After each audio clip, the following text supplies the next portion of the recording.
गणेश चतुर्थी की कहानी कथा के अनुसार एक बार भगवान शंकर और माता पार्वती नर्मदा नदी के निकट बैठे थे। वहां देवी पार्वती ने भगवान भोलेनाथ से समय व्यतीत करने के लिए चौपड़ खेलने को कहा। भगवान शंकर चौपड़ खेलने के लिए तो तैयार हो गए, परंतु इस खेल में हार जीत का फैसला कौन करेगा, इसका प्रश्न उठा। इसके जवाब में भगवान भोलेनाथ ने कुछ तिनके एकत्रित कर उसका पुतला बना। उस पुतले की प्राण प्रतिष्ठा कर दी और पुतले से कहा कि बेटा, हम चौपड़ खेलना चाहते हैं, परंतु हमारी हार जीत का फैसला करने वाला कोई नहीं है, इसलिए तुम बताना कि हम में से कौन हारा और कौन जीता।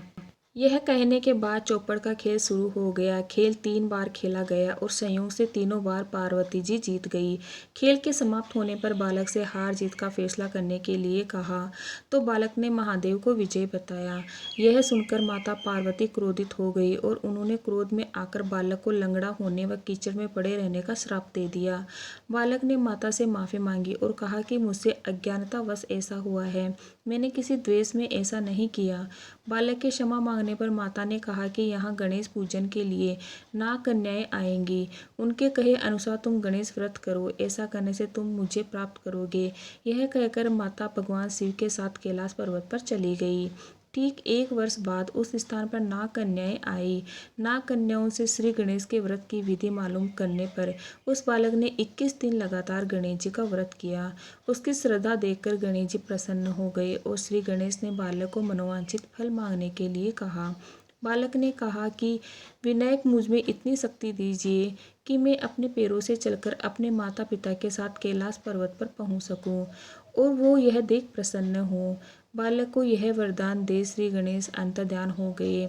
बालक इसके बाद कैलाश पर्वत पर पहुंच गया और अपने कैलाश पर्वत पर पहुंचने की कथा उसने भगवान महादेव को सुनाई। उस दिन से पार्वती जी शिव जी से विमुख हो गई। देवी के रुष्ट होने पर भगवान शंकर ने भी बालक के बताए अनुसार श्री गणेश का व्रत 21 दिनों तक किया। इसके प्रभाव से माता के मन से भगवान भोलेनाथ के लिए जो नाराजगी थी वह समाप्त हो गई। यह व्रत विधि भगवान शंकर ने माता पार्वती को बताई। यह सुन माता पार्वती के मन में भी अपने पुत्र कार्तिकेय से मिलने की इच्छा जागृत हुई। माता ने भी 21 दिन तक श्री गणेश व्रत किया और दूर्वा पुष्प और लड्डुओं से श्री गणेश जी का पूजन किया। व्रत के 21वें दिन कार्तिकेय स्वयं पार्वती जी से आ मिले। उस दिन से श्री गणेश चतुर्थी का व्रत मनोकामना पूरी करने वाला व्रत माना जाता है। बोलो विनायक जी महाराज की जय।